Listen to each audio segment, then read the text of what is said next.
docteur Yam, est-ce que, au regard des mouvements, mais surtout également de la perspective qui est faite du Centrafrique dans les jours à venir, avec ce potentiel que souhaite développer la Russie de ce côté, est-ce qu'il peut arriver qu'au niveau de la sous-région Afrique centrale, parlant notamment de la CEMAC, on ne va pas mettre la CEAC de ce côté, le Centrafrique talonne par exemple le Cameroun qui jusqu'ici est un peu vu comme le leader de la sous-région parce que si du moment où des avancées sont faites de ce côté et que ça peut influencer la sous-région, est-ce qu'il peut arriver qu'il y ait basculement?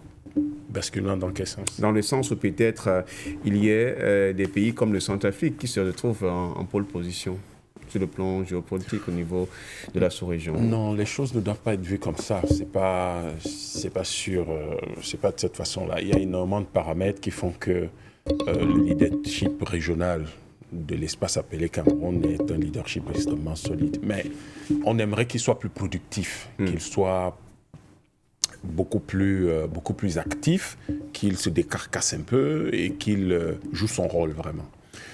Et d'autre part, ce n'est pas une question de concurrence. Il n'y a pas de compétition et c'est tout le drame de l'Afrique centrale. C'est qu'on est tout le temps en pleine compétition, totalement inutile et ridicule, ou alors on est dans une situation où on regarde sans rien faire, on observe, on est dans l'attentisme et on ne prend aucune... Il n'y a pas d'initiative. Et ce manque d'initiative d'un pays comme le Cameroun caractérise fondamentalement cet État puisque son propre chef, depuis une quarantaine d'années, à chaque discours, rappelle que le pays est gangréné par l'inertie. Bon, à se demander lui-même qu'est-ce qu'il fait pour qu'il y ait moins d'inertie.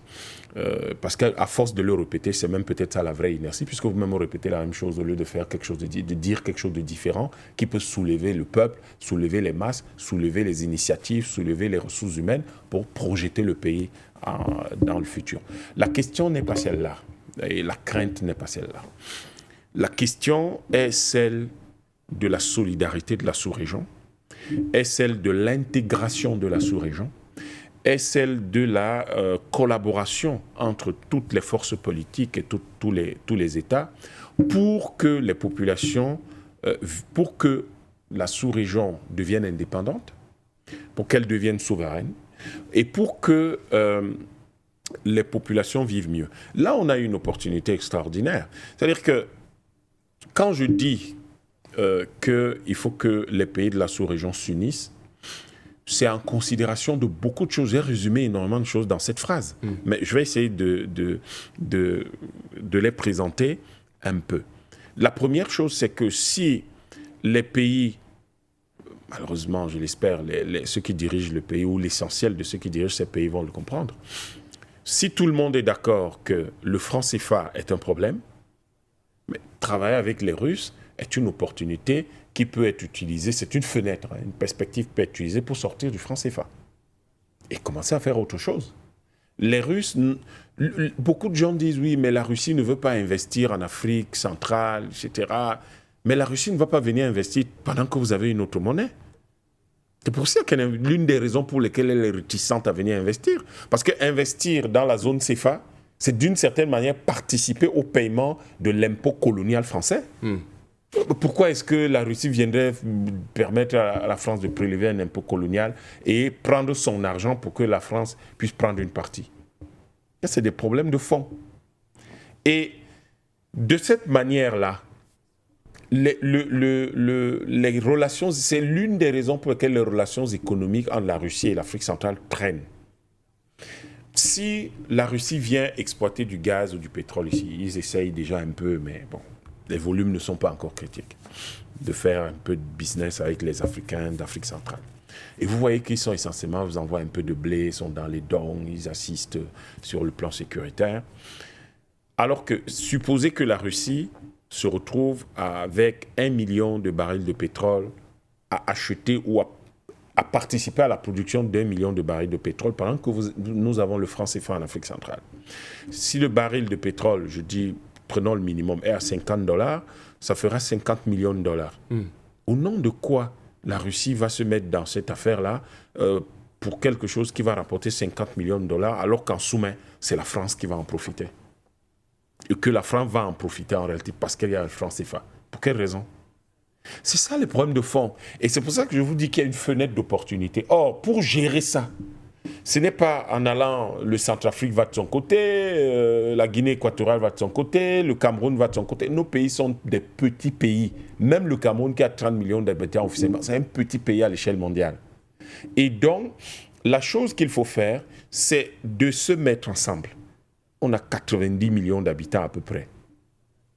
Si on se met ensemble, on a 3 millions de kilomètres carrés, on fait un État fédéral, il est puissant. Et on sort de cette merde qu'on appelle le franc CFA. Et à partir de là, la Russie a des discussions plus détendues avec nous. Parce que c'est des discussions qui nous concernent vraiment. Ce sont des discussions d'État indépendant à État indépendant, d'État souverain à État souverain, d'État libre à État libre, de peuple digne à peuple digne. Mais là, la Russie a des discussions d'État souverain à État néocolonial. Ça pose un problème sérieux. On a une discussion d'État souverain à un État qui doit aller... Parce que à un État qui doit aller prendre des ordres ou des accords ou des autorisations, qu'on le veuille ou pas, à un certain niveau, ça coince. Vous avez deux types qui ont le droit de veto à la BEAC. Vous allez faire comment? La BEAC a beau raconter, ouais, on exige que les gens rapatrient. D'ailleurs, regardez, depuis 10 ans, ils disent ça. Les entreprises multinationales sont là, ne rapatrient pas du tout leurs revenus d'exportation. Ils rapatrient comment? Les revenus d'exportation sont en dollars, en yens, en euros. Vous n'êtes pas censé gérer ces monnaies-là. Et nous sommes donc coincés. Et vous allez voir le ministre des Finances du Cameroun, qui est au fond le grand argentier de l'Afrique centrale, qui va venir dire, oui, non, les gens qui disent que le franc CFA, c'est une mauvaise chose. Non, c'est stable et la France ne nous vole pas. Quand après, elle nos recettes d'exportation, elle nous renvoie des francs CFA. Que la France garde les francs CFA. Nous, on a besoin des dollars. On a besoin des yens. On n'a pas besoin de ces francs CFA. Qu'elle garde ces francs CFA et les utilise elle-même. Pourquoi est-ce qu'elle doit nous renvoyer les francs CFA et garder nos dollars? Nous, on veut les dollars, on veut les yens, on veut les yuan, c'est les roubles. C'est ça que nous voulons. Donc, il y a là une problématique qui est soulevée par cette coopération économique que la Russie essaye de développer avec le Centrafrique, en Afrique centrale, et avec le Cameroun, avec la Guinée équatoriale, mais qui a du mal à prendre. Et ça a du mal à prendre parce que nous avons un problème monétaire à la base. Et parce que nous avons une sous-région dans laquelle les gens ne pensent pas à l'industrialisation. Les gens pensent à, oui, on va construire la route, oui, on va construire l'autoroute, on va construire la voie ferrée, on va vendre le pétrole. Non. Pourquoi vous ne vous industrialisez pas? La Russie est un grand pays dans le domaine de l'aluminium, par exemple. Mais vous avez au Cameroun une usine qui s'appelle la Lucam. Sauvez-la avec un partenariat avec la Russie. Créez des industries périphériques qui vont permettre d'exploiter la production d'aluminium de votre affaire. Le Centrafrique essaie de faire transformer son coton. Voilà des choses qu'il faut faire. La Russie habille 150 millions de Russes, plus d'autres personnes. Donc, ils ont une bonne industrie textile. Donc, allez vous inspirer de ça et essayez d'industrialiser votre pays. La Russie est quand même une puissance dans le domaine minier. Vous faites quoi? On ne voit pas vos projets miniers. En Afrique centrale, le seul pays qui a de vrais projets miniers, une vraie perspective, la formulation d'un vrai projet minier, c'est la RCA. C'est les seuls. Vous prenez les autres pays, c'est plus ou moins un brouillon, ou alors on est en train d'y penser, même que là où on a créé des sociétés nationales de mines, on ne voit pas une stratégie qui est formulée, qui est définie. Et donc, du coup, la Russie, qui a quand même accepté de venir en Afrique centrale, à venir aider la RCA quand la RCA l'a sollicité, pense qu'aujourd'hui, ses intérêts sont tels qu'il faut qu'elle enrichisse son partenariat avec la RCA et avec l'Afrique centrale, mais on voit très bien que l'Afrique centrale ne percute pas L'Afrique centrale ne semble pas voir que c'est une fenêtre historique, c'est une opportunité historique de se libérer. Et c'est des choses comme ça qui me font croire que notre programme de 10 000 dirigeants panafricanistes est un programme pertinent. C'est un programme urgent et c'est un programme que tout le monde doit soutenir. Parce que si c'était des panafricanistes qui dirigeaient nos États en Afrique centrale, le débat ne serait pas celui que nous sommes en train d'avoir. Le débat serait l'État fédéral, on le crée quand ? La nouvelle monnaie, on la lance quand? L'armée de la sous-région, c'est comme on fusionne. En combien de temps on va fusionner toutes ces armées-là et réorganiser les ressources humaines, les douanes communautaires, les douanes fédérales, comment on les organise, puisqu'il n'y aura plus de douane nationale, la fiscalité, l'éducation. En fait, c'est là-dessus la politique culturelle, c'est ça, là-dessus qu'on sera en train c'est de ça dont on sera en train de discuter. Bon, alors là, on est en train de discuter de quoi en Afrique centrale? On est en train d'avoir un programme de réformes économiques et financières qui est complètement hors du temps. Et qu'on a l'impression que nous sommes en 2025, les gens sont en train de réfléchir dans les années 60. Entre les années 60 et les années 2000 et 2025, il y a plus d'un demi-siècle. Donc les gens sont largués. Et ceux qui sont ils sont tellement largués que vous voyez au fond les Russes traînent depuis un certain temps. Dernièrement à Kazan, au sommet des BRICS, mais aussi lors du sommet Russie-Afrique, vous avez entendu, les Russes ont les mains ouvertes, ils disent les mains tendues. Nous sommes prêts pour tous ceux qui veulent n'importe quelle technologie à la mettre à votre disposition. Depuis lors, en dehors de l'AES, vous avez entendu un pays d'Afrique centrale dire on veut telle technologie. En dehors du Centrafrique, il n'y en a aucun. Ils ont dit nous sommes désirés d'établir des relations économiques avec vous depuis que ce sommet est passé. Vous avez entendu un pays d'Afrique centrale dire voici quelque chose qu'on aimerait faire avec vous. En dehors du Centrafrique, peut-être il y a la Guinée équatoriale qui a discuté de 2 ou 3 choses, mais à la limite, la taille de la Guinée équatoriale est telle qu'elle ne peut pas avoir un impact décisif sur la région, sur la sous-région. Et donc, du coup, la question, on se tourne vers les 2 pays les plus peuplés, le Cameroun et le Tchad. Vous faites quoi? On ne voit pas. Le Tchad...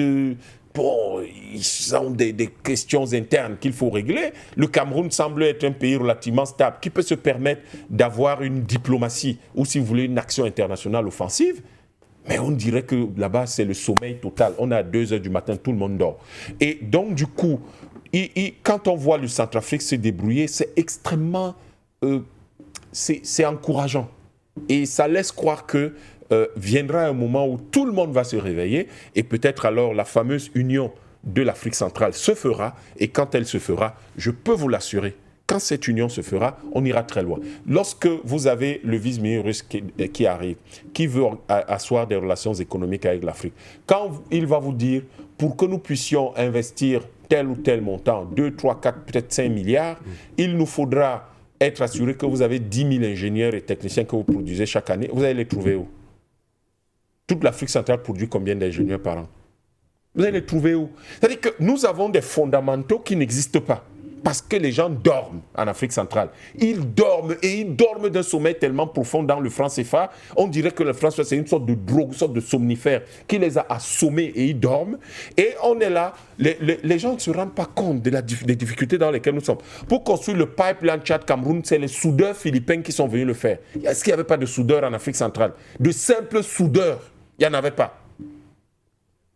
Vous n'imaginez pas le niveau de désolation de cette sous-région.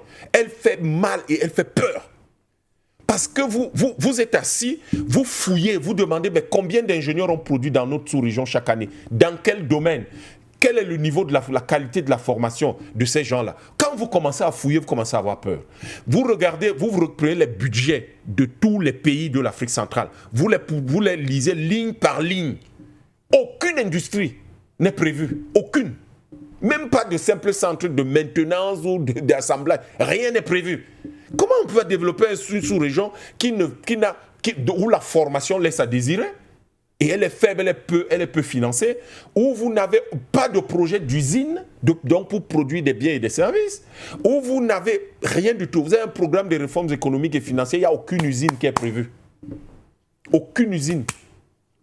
Ils parlent de l'énergie tous les jours, il y a les délestages dans toutes les villes. Vous ne voyez pas des projets pour produire de l'électricité. Il n'y en a pas.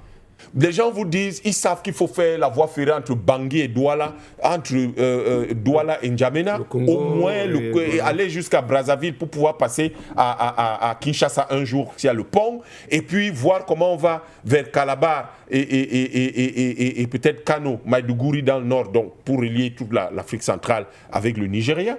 Vous ne voyez pas du tout la moindre petite usine, même pour faire des boulons, même seulement des boulons de voie ferrée. Vous vous demandez, mais qu'est-ce qu'il y a là-bas? Qu'est-ce qu'il y a en Afrique centrale? Qu'est-ce qu'il y a là-bas?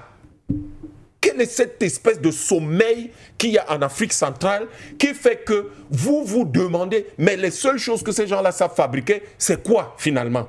Même les habits, même leur propre coton part. À peine 1 ou 2% de leur coton est transformé. Et tout ce qui leur revient comme vêtements, c'est la friperie.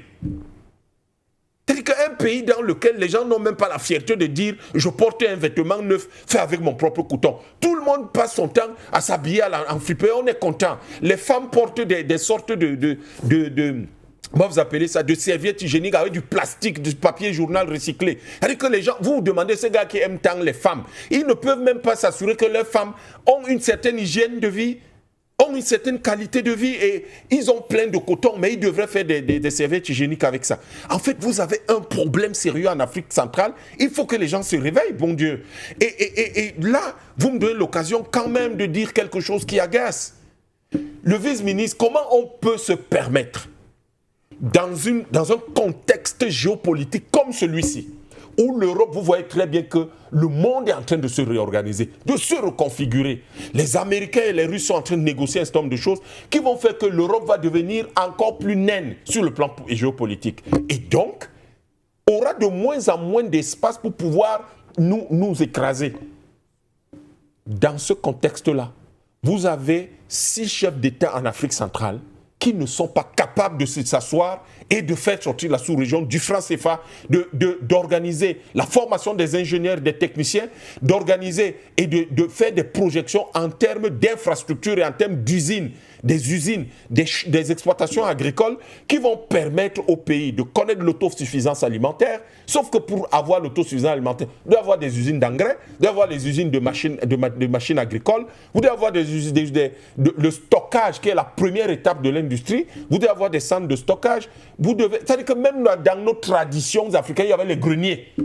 Ces types ne sont pas capables de s'asseoir et de construire des greniers. Comment vous pouvez expliquer ça? C'est-à-dire que vous vous demandez, mais cette sous-région-là, est-ce que c'est des êtres humains qui vivent là-bas et qui dirigent ces pays? On a là un gros problème et je pense que le Centrafrique, avec le peu d'initiatives qu'il est en train de prendre, doit nous faire rêver.